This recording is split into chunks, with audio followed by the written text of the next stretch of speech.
We're delighted to welcome Charlton Heston.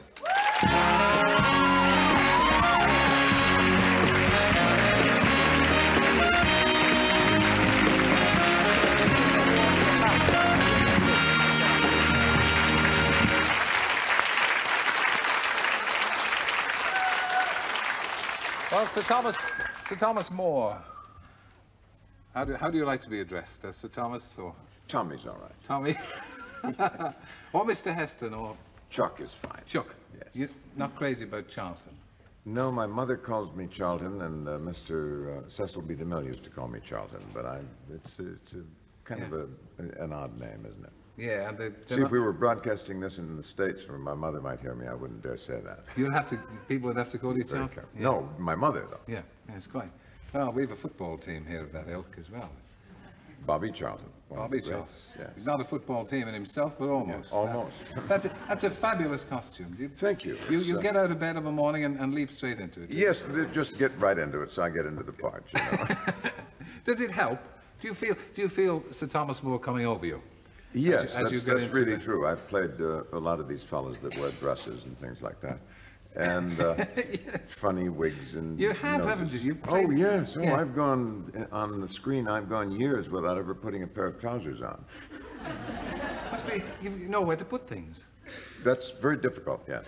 You're quite right. No pockets. I've often thought I wouldn't like to be a woman no. for the same reason. Chainmail has its drawbacks. So do togas and gowns. They're kind of spiffy, though, isn't it? It is really, but I mean, do you like dressing up? Do you like the costuming part of I like to acting? play real great men of the past. I've done perhaps more than most of my fellows, and it's an interesting challenge to play Thomas More in what is surely an English masterpiece, and to play it here in London in the first production since Paul Scofield's memorable creation of the part in 1960 as an American actor. I think an honor, truly, and we've got a marvelous company. We're having a magnificent time over at the... You had extremely good critiques, and some what I thought very cutting ones, which were based not so much on your performance, but based on the fact that play, which is outrageous, really. This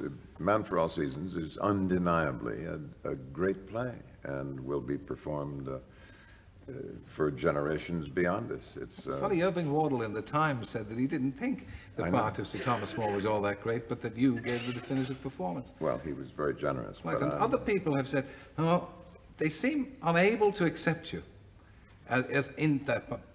Mainly, it seems, not because of the great roles that you did on film, but mainly because of the Jason Colby part. That keeps being dragged up. Does that annoy you? No, not really. I'll tell you the most important thing I ever learned about notices and critics, and I was grateful for Mr. Wardle's kind words and the things other people said, but I was doing a play with Laurence Olivier a number of years ago, many, many years ago, and I was young and green. And we got, and perhaps deserved, just terrible notices, and we were going to close at the end of the week, which we did. So I found myself at 2 o'clock in the morning, all alone, the opening night party having disappeared. And I was with Olivier and a bottle of brandy, and I was striving for an attitude of detachment, and I said, well, I suppose you learned to dismiss the bad notices. And he took my wrist and he said, Chuck, what's much more important and much harder, you have to learn to dismiss the good ones. And that is true. Yes. That's really true. You seem attracted... You have to do the work for the work, you know. Yeah. That's... You love acting, don't you? It's my life, yes. Is that why you didn't pursue a career in politics, which I think you could easily have done? I think so, yes. Indeed, I know so. However seriously I considered it, and it wasn't very serious, the thing of running for the Senate. But I thought, my word, I'll never be able to act again, never to play Macbeth again, never to play Sir Thomas More again. I didn't know at the time I was going to get another chance at it. I've done it a couple of times. But all those marvelous parts that I couldn't give it up. I couldn't bear it. What about the part of President of America? I've done that 3 times. Well, of course you have. Yes, I've been president 3 times. Of course you have. Yes. But it seems to us, or it seems to me, looking at as we get into the run-up for the American election, that nobody seems particularly convincing as a candidate. Nobody seems, at least the American public don't seem convinced. I think they need another film star. I think I'll tell you. if Clint Eastwood doesn't go for it, I think you should. No, no, absolutely not. I think we've got some good candidates, and we have a rather clumsy process of sorting them out. You know, it's going to take the better part of the next 12 months to arrive at who's going to be nominated by either party, and it always seems a big kerfuffle at the beginning, and people drop out and stumble and put their feet wrong and so on. But we haven't been at it as long as you people have here, but we're still there. Isn't it an enormous attraction for you to do theatre as distinct from film? I mean, Absolutely, absolutely. But does your film and television work subsidize your theatre work? Well, but I don't denigrate work in the screen. I love it. I would be very, very sorry to give up either. And as long as people keep giving me jobs, I won't. My ideal is to switch from one to the other, which is roughly what I've been doing over the years. I was here 2 years ago on the stage in King Mutiny Court Martial. Now I'm back in Man for All Seasons, and frankly, I would, on the stage, I'd just as soon act either in Los Angeles, where I can sleep in my own bed, or here in London. I've acted on Broadway, and this is the greatest city in the world and the capital of the English-speaking theater, and you're up to your neck in marvelous actors to work with. Is that not intimidating? Do you get intimidated? No, you can't.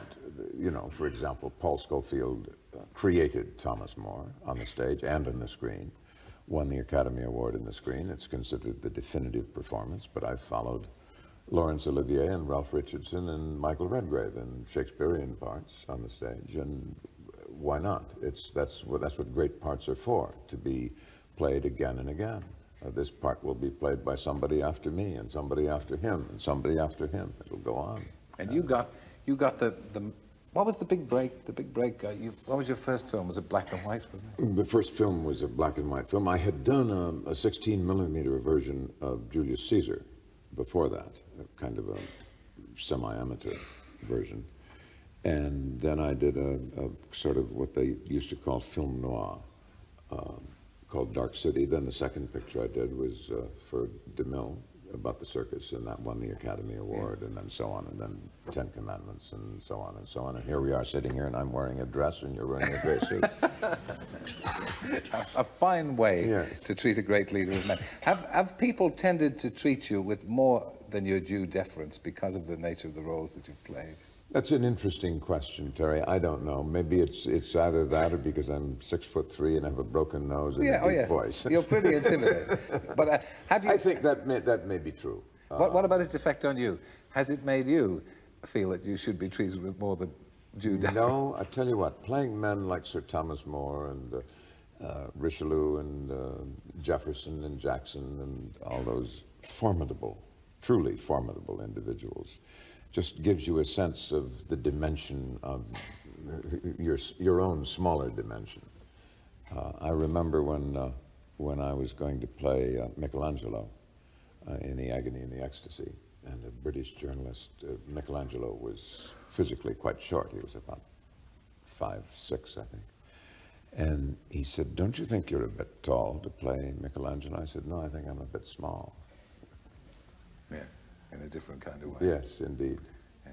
So when you finish here now, you go back to the States with the play, or you're taking it on tour? Well, we close here January 9th at the Savoy.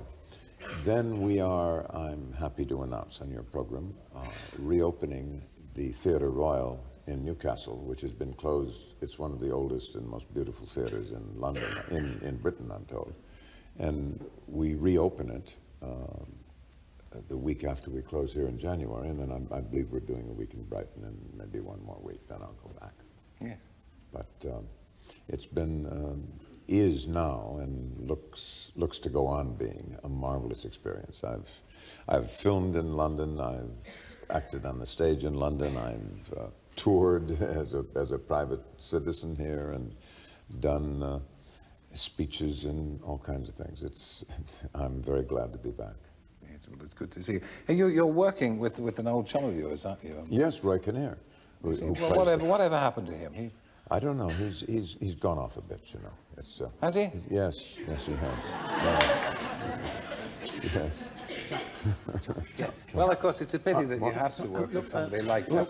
And he used to... Sorry, Roy, sorry to interrupt a well, fascinating, no, fascinating please, sorry, interview. we're talking here. Yes, There's it's an fascinating. I love it. yeah. It's a fascinating And Roy, interview, but look, we've only got 15 minutes. 50 minutes for Get what? the Savoy. Come in. No, I've got your coat here. Please, now look. You cannot, ladies and gentlemen, Roy Kinnear. You can't.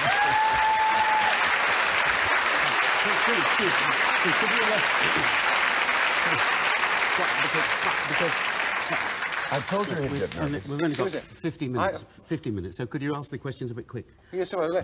Faster. Him. And do you really like working with him? Yes, I do. Do you? Do you like working with him? Yes, he's Well, he's very big for you, isn't he? Well, no, he's big for you to work my with. size. Is he? Well, I cut him down to size in the end. What part could you possibly be playing in this intellectual piece by Robert Bolt? I play bits and bobs, you know. Yeah. They're all different characters. They're all different. I mean, they all look exactly the same, but but I wear a different hat sometimes. I take this hat off. What? Do you? Yeah, terrific. Very good. Very good. And then put that on again. You don't know who it is. Have you worked with Yes, Roy and I worked together in The Three Musketeers. Had a marvelous time. and you watched I know, Roy. It's going to be... What time does the curtain go on? 7:30. It's all right. 7:30? Plenty of Plenty of time. 15 There'll be minutes to get to dozens of West End. people disappointed if we don't get there. Yes. You will. But I See, mean, Roy starts the play, so... do you? And then it goes downhill after. Well, so are you... I mean, what are you doing? Dressing, perhaps? Are you a dresser? Well, I do sometimes. I have a pair of slippers I put on, Chuck.